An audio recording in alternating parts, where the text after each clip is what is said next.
Coming up on show 737, Tesla's record-breaking production and delivery numbers for the first quarter. Stick around, we'll tell you more. Plus, Bolt sales on the way up. GM and Honda developing EVs together. A new software update that Tesla owners have been calling for ages is applied. Audi e-tron and Porsche sales are pretty good as well for Q1. And Norway sales of electric cars are through the roof. Well, good morning, good afternoon, or good evening. In fact, wherever you're listening around the world, welcome to EV News Daily, the edition for what happened on Friday, 3rd of April. My name is Martyn Lee, and I go through every EV story so you don't have to. Welcome to a new producer of EV News Daily, Ron MALINOWSKI Jr. MALINOWSKI? Hope I got your name right, Ron. Ron MALINOWSKI Jr. Thank you very much for signing up, being a new patron of the podcast at Patreon, which is a website you can use to support the show. And a big supporter of the show is myev.com in the USA. MyEV is a platform, been around almost a couple of years now, and it's a place where you can buy and sell. It's not like, they don't sell the cars, but they connect buyers and sellers in the USA, but they'll also help you learn and research and talk about EVs along the way. Check out myev.com. Wow, a big record-breaking Q1 for Tesla. Production and delivery numbers much, much better than anybody could have possibly imagined. According to Tesla, in the first quarter, they made about 103,000 vehicles and delivered about 88,500 vehicles. They said, "This is our best ever first quarter performance. Model Y production started in January and deliveries began in March, significantly ahead of schedule. Additionally, our Shanghai factory continued to achieve record levels of production despite significant setbacks." Well, Tesla reported on Thursday that it delivered approximately 88,500 vehicles in Q1 of 2020, beating just about everybody's expectations. Analysts had expected about 79,900 vehicles. As of Wednesday, according to the latest FactSet numbers, Tesla's stock rose more than 17% after hours. That is a roller coaster ride. If you're invested in that, I really hope you sleep okay at night, because too much drama for me. However, if you are an investor, I hope that you're doing okay. According to CNBC, Tesla reported combined deliveries. The way they're doing it is the Model 3 and the Model Y is being combined, and the S and the X are being combined. So they're not breaking out exact numbers for each model. Model Y, Model 3, 76,200. S and X, 12,200. Well, this quarter marked Tesla's first producing and delivering Model Y quarter, the company's newest vehicle. However, they didn't break out the numbers for sales or production of the crossover SUV, says CNBC. While it's notable that Tesla exceeded its guidance for the quarter, says the website fool.com, they have to work out how they're going to get to their full year target. Now, I wondered whether they would then pull back and rein in their full year target of 500,000 deliveries. That wasn't mentioned. They, at the moment, are letting that one just sit there. That's still the guidance, up from 368,000 deliveries last year in 2019. To achieve the guidance, they are going to need to average 137,000 deliveries in the next 3 quarters, says Motley Fool. Tesla highlighted progress at its Shanghai factory in the first quarter update. They also noted that they continue to achieve record levels of production despite setbacks. Of course, after coronavirus, much of China is now up and running and operating. Well, furthermore, Tesla noted in its fourth quarter update it has enough capacity in Shanghai eventually to get to 150,000 vehicles a year on the production rate.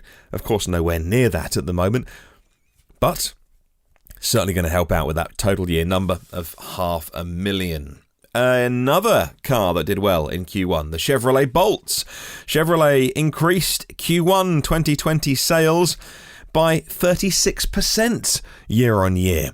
The rise in purchases of the all-electric Bolt defied the gravity, says Electrek, of a dismal quarter for overall Chevrolet sales. With the help from attractive discounts and incentives, the Bolt did 5,873.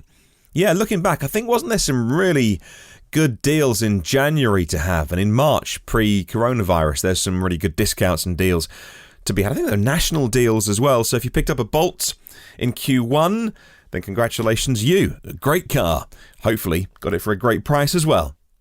If it hadn't been for the delivery numbers and production, this story would easily have been top of the podcast. And I did weigh up whether this should be the lead story.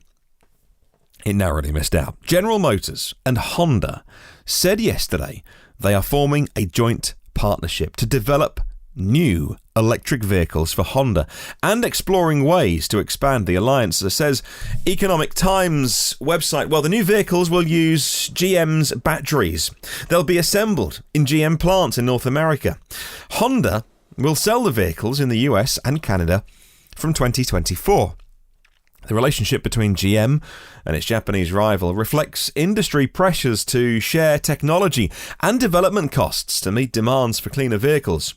Joel over at Autoblog said that the two cars are going to be using the new global EV platform from General Motors and the new batteries they've called Ultium batteries.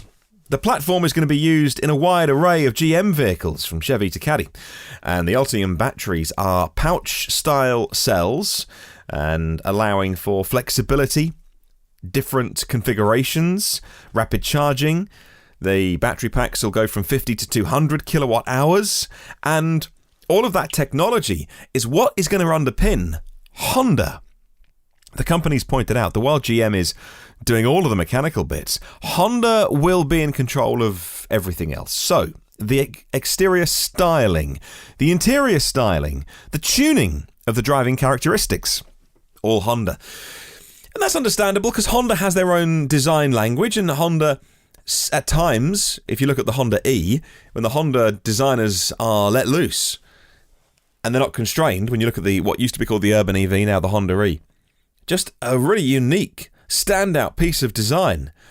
Both of the Hondas are going to be revealed within a couple of years, on sale date 2024. We are talking long horizon stuff here, but a really interesting industry deal where GM is supplying Honda. Frankly, I'm a big fan of Honda, but frankly, a company that is lagging behind. Honda need to pull their finger out in EVs. They've kind of been caught with their trousers down a little bit.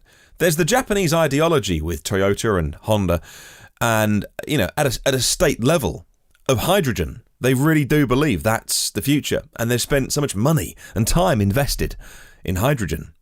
At least Toyota had the Prius and the no such thing as a self-charging hybrid technology to fall back on and make money on. Honda don't have that EV technology. They got some e-power stuff, but they don't really have pure electric, battery electric vehicle power to say, look, this is in development. It's coming out in 3 or 6 or 12 months time on scale. So it's interesting. They've got the Honda E. It's a good little car for an urban environment, but it's interesting how they've gone to GM and opened up the checkbook. Let's move on. Tesla software is being updated, and it's a feature that many Tesla owners have been calling for a very long time. Tesla Cam is the built-in dashcam feature, and Tesla Cam captures footage while the car is being driven. Sentry Cam, a different thing. Sentry Mode, actually its name, is activated when the car is stationary and it gets tampered with.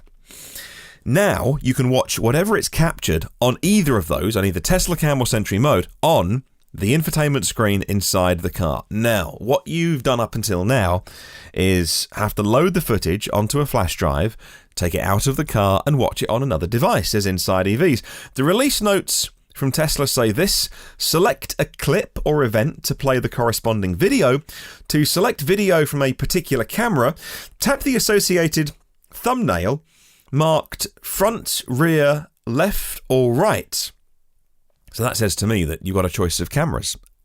Play, pause or scroll by using the video controls at the bottom of the player. To delete a video, tap the trash icon in the bottom right corner of the video player. So that's good. That's good news that it's not just the front-facing camera that you can play back, which is important for both Tesla Cam and Sentry Mode as well. If you have any, if the software is in cars now, I'm not a Tesla owner, and you've got it, let me know. If you've downloaded that and it's appeared on your car, let me know if it is for both when your car is driving and Sentry Mode as well, that you've got a choice of all the cameras, because I think it's clear from the release notes, but I'd like to double check. Quick bit of news on the Audi e-tron and the Porsche Taycan. Audi delivered over 1,700 e-trons in the US in Q1 compared to about 1,800 in the last quarter of last year. So to stay stable, losing the end of March because of COVID-19, seasonality, first 3 months of the year can be down for some car makers. It's pretty good for Audi. And Porsche reporting that Q1 deliveries of the Taycan is 221, and that includes 2 top-of-the-line versions, the Turbo and the Turbo S, as the entry-level 4S doesn't arrive until Q2. Next story is an amazing stat. Norway's electric vehicle revolution broke new ground last month in March, with plug-in vehicles representing 75% of new vehicle sales in the country. You heard me correct. Cars with plug sockets on the side of them, 3/4 of cars driven off the lot or delivered, if you're Tesla. Of the remaining quarter share, the plugless hybrids are in that share as well. Diesel's in there and petrol's in there, says Dr. Max Holland, one of my favourite writers for Clean Technica. As usual in Norway, pure battery electric vehicles were favoured over plug-in hybrids by a ratio of 3-1. Pure battery electric vehicles, BEVs, accounted for 55.9% of the total new car market. 55.9%. The full electric models in March that did well, number 1, Audi e-tron, in both 50 and 55 variants. The Tesla Model 3, the VW e-Golf, Nissan's Leaf, and Hyundai's Kona EV. Final story today, let's talk BMW and BMW Brilliance, which is a joint venture in China. BMW Brilliance has just started construction of a brand new facility on the existing Chinese plant site at Tiexi, a district of Shenyang in the Liaoning province. With the new plant, BMW Brilliance, who are known as BBA, intends to double the production capacity which is currently existing in the site, says electrive.com. The expansion project is going to be realised on about 3.2 square kilometres.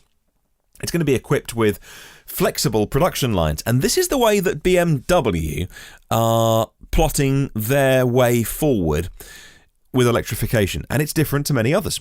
So flexible production lines, just like they have in Germany, are going to be in China. That's their strategy. Different drive technologies, one production line. They say that as demand shifts, as demand moves to more plug-ins, to more pure battery, that makes them more flexible, and that's their strategy. And it's not the others. For instance, many other car makers, VW for instance, they're having factories that solely make electric cars. So on the new lines in China, the new plant will produce BEVs, plug-in hybrids, and fossil-gobbling petrol and diesels. From this year on, fully electric BMW iX3 is rolling off the production line in China. Not at the site we're talking about, though. That's happening at the Dadong plants. The vehicle will be manufactured exclusively in China and then exported around the world. The iX3 has got to be a really popular EV because the X3 is a really popular SUV in its fossil form. From 2022, the iX3 will also be made at this new site that we're talking about in Tiexi. So, question of the week this week. Let me know your answers and I'll read them out on Sunday. With the VW ID3 facing more software problems. They've made the cars, they've parked them up, and they're waiting for the software engineers to go round and update the software. It was rumoured for a long time. VW have now issued a statement on it. We know the problem is not ideal, but we know for so long all these big car companies said, well, we could make EVs if we wanted to, and when we start, we'll be making loads of them and we'll show everyone how it's done. How hard should we be on these legacy automakers when they hit EV speed bumps? Does anybody appreciate the complexity of how hard a job they're trying to do? Let me know your thoughts. My email address is hello@evnewsdaily.com or leave a comment on the YouTube show. Well, thank you to 238 patrons of this podcast. Your sheer generosity keeps me going. Patreon is patreon.com/ EV News Daily. On there, you can decide which level you're going to sign up and support at. You can, like a posh coffee once a month, like $5 or $10. A lot of people do $10 a month and make this show happen and pay for all the bits that are involved in a daily podcast getting into your ears. No pressure, don't have to. I'll do the show either way. 736 previous shows now sit in the archive and on the blog at evnewsdaily.com. Come and say hi on the socials by searching EV News Daily. Have a wonderful day. Hold up! Premium partners on Patreon: Phil Roberts of Electric Future, Brad Crosby, Avid Technology, Brightsmith Group for clean tech talent, Porsche of The Village, Cincinnati, and Audi of Cincinnati East. Where was I? Have a wonderful day. I'll catch you tomorrow. And remember, there's no such thing as a self-charging hybrid.